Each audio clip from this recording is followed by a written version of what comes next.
Queridos irmãos, com a liturgia desse dia de hoje, nós damos início ao novo ano litúrgico. Nós iniciamos uma nova caminhada. E talvez aqui já é o tempo de nós olharmos para trás e para vermos o que nós fizemos no ano de 2021. Não seria demagogia nós dizermos que o ano de 2021 foi um ano de provações, um ano de medos, um ano de preocupações, um ano de ansiedades, um ano que talvez nos deixou meio que aflitos, preocupados. Mas agora nós já estamos iniciando um novo tempo, uma nova caminhada, aonde nós precisamos olhar para frente, para esse futuro ano que chega. Não um ano cronológico, não aquele ano que nós encontramos no nosso calendário, na nossa folhinha, talvez fixado nas nossas paredes, ou sei lá aonde, mas é um ano para que nós vivamos um pouco melhor na vida espiritual. Para que daqui um ano, ou seja, quando nós estivermos em 2023, nós possamos colher frutos deste tempo que nós estamos iniciando. O tempo do advento, ele teologicamente falando, ele não é tão rico quanto o tempo pascal, mas quando nós olhamos para o advento, nós vemos aqui o mistério da encarnação, que desenrola no decorrer do ano, aonde nós vemos o mistério, sim, da paixão, da morte, da ressurreição, aquele que nós chamamos de Páscoa. Depois, mais alguns dias, mais algum tempo de caminhada, nós voltamos e olhamos para aquele Cristo, Rei do Universo, aquele que nós celebrávamos no último domingo. Então o advento, ele faz com que nós tenhamos esse balanço na nossa vida espiritual. Dizia um Papa, hoje santo, São Pio X, no seu Catecismo Maior, ele teve um pontificado de 11 anos. E nesse 11 anos de pontificado, ele nos deixa um grande legado, que é esse catecismo. E nesse catecismo, ele trabalha com 10 capítulos sobre a vida do cristão. E no 6º capítulo, ele dedica o capítulo sobre o advento. E de maneira assim sistemática, de maneira assim sucinta, o advento ele propõe, ou ele apresenta para nós, para que nós vivamos 3 níveis. No primeiro momento, é onde nós precisamos fazer um exame de vida, aonde nós precisamos olhar para a nossa história. No segundo momento, ele fala que nós precisamos instaurar, ou seja, trazer à tona aquelas verdades ou aquela coisa principal do reinado de Deus. E no terceiro ponto, ele faz com que nós mudemos de consciência, aquilo que os gregos eles vão chamar de epistrefo. Epistrefo nada mais é do que aquele que está a caminho e ele faz uma conversão. Ou seja, quando nós estamos andando e tem uma rotatória para fazer, e nós fazemos ou a lua completa ou a meia lua. Isso chama epistrefo. Talvez nós estamos andando, peregrinando, segundo os nossos desejos. Então o advento é esse momento de nós contornarmos para a casa de Deus, a casa do Pai. Foi o próprio Jesus que disse: vinde benditos de meu Pai, na casa dele há muitas moradas. Pois bem, então esses 3 pontos o Papa nos apresenta para vivermos bem o advento. Creio que os 2 primeiros pontos, aonde esse exame de vida e esse trazer o reinado de Cristo, instaurar esse reinado na nossa história, na nossa vida, nós já vivemos no domingo e durante a semana, aonde nós tivemos trechos desse próprio evangelho, propriamente na quinta-feira, mas também nós tivemos uma semana onde nós só líamos o capítulo 21. Nós só tínhamos leitura da profecia de Daniel, aonde tanto esse texto do evangelho, quando Daniel nos fazia olharmos para a nossa história e para ver quem está reinando na nossa história. Então, no dia de hoje, nós vamos ficar simplesmente com o último ponto, aonde nós precisamos fazer uma mudança de rota, uma vida nova. E Jesus, de maneira assim muito prática, muito sistemática, ele nos apresenta algo sucinto, que é o versículo 34.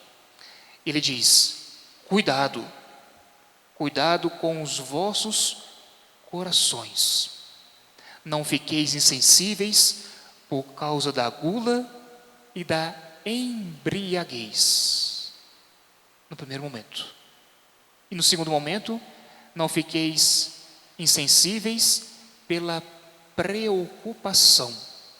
Então nós poderíamos dizer que o ser humano, às vezes, ele titubeia, ou às vezes ele não progride na vida espiritual, por esses 2 fatores: a gula e a embriaguez, e no segundo momento, por essa preocupação.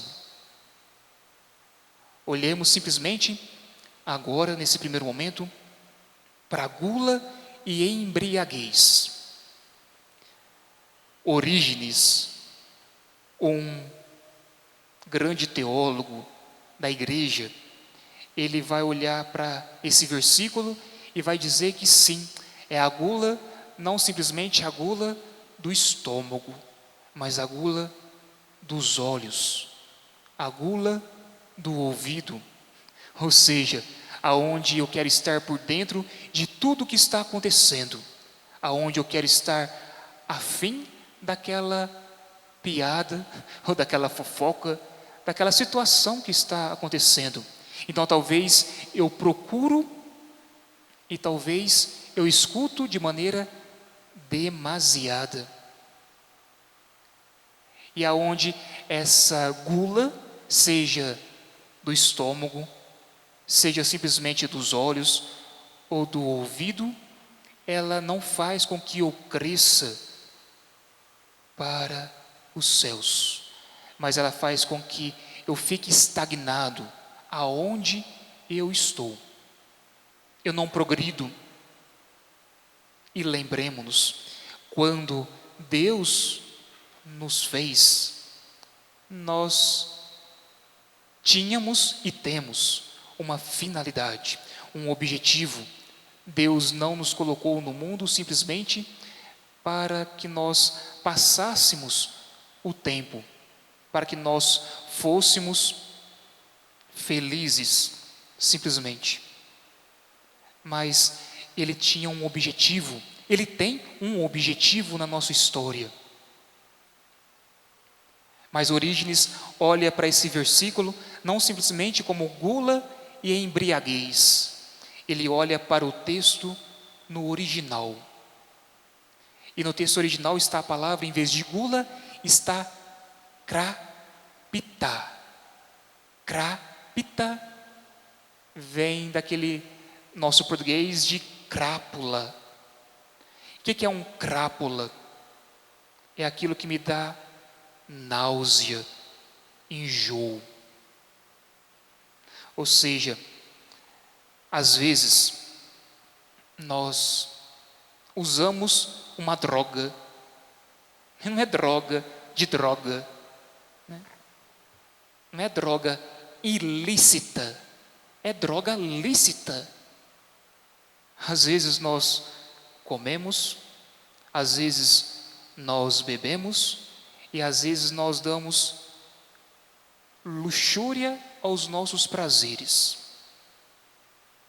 E depois daquilo que nós realizamos, vem a náusea, o enjoo. Ou seja, vem aquela situação que talvez todos nós já tivemos, aquela dorzinha de cabeça chata. Ou seja, isso a nível corporal, simplesmente. Nós não chegamos ainda na alma, é apenas no corpo. Às vezes nós ficamos dessa maneira enjoados a nível apenas racional, aonde nós ficamos embotados, ou seja, nós ficamos tapados para enxergar a verdade, a novidade. E aí nós dizemos assim: advento é a vinda, é a espera, a expectação da vinda do Messias. Sim, é isso mesmo. Mas nós precisamos encontrar novidade.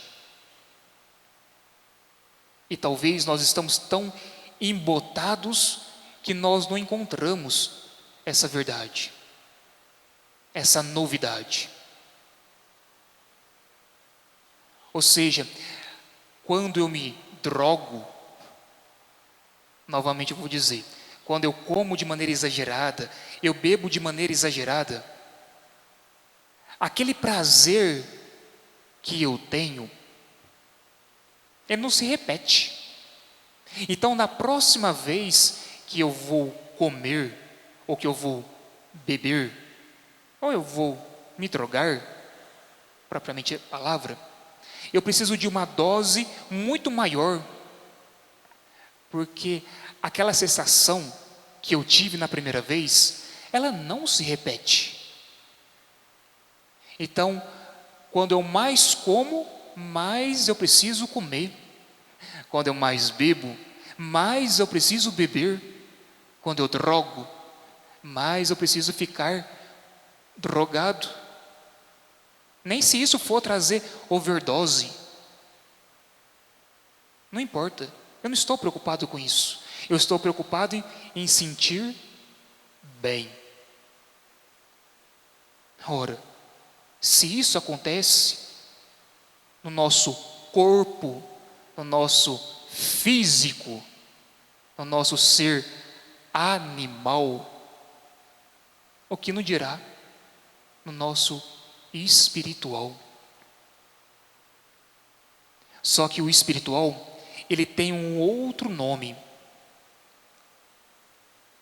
O nome é isso que Jesus falou: preocupação.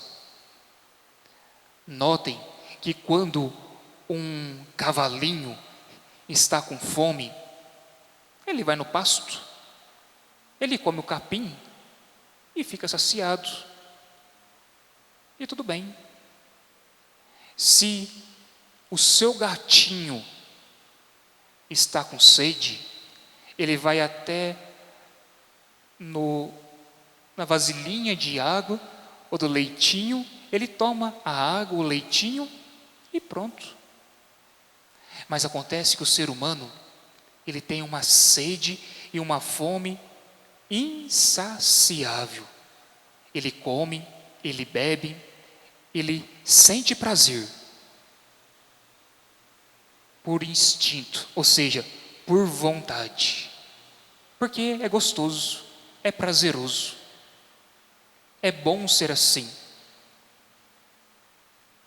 Mas percebam que nesse momento, nem um cavalinho, nem um gatinho, ele precisa tomar remédio para a ansiedade. O cavalinho e o gatinho, eles não são animais ansiosos.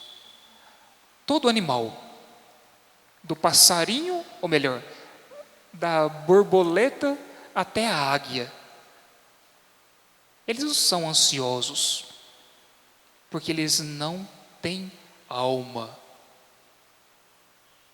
Agora, o ser humano, em contrapartida, ele tem alma.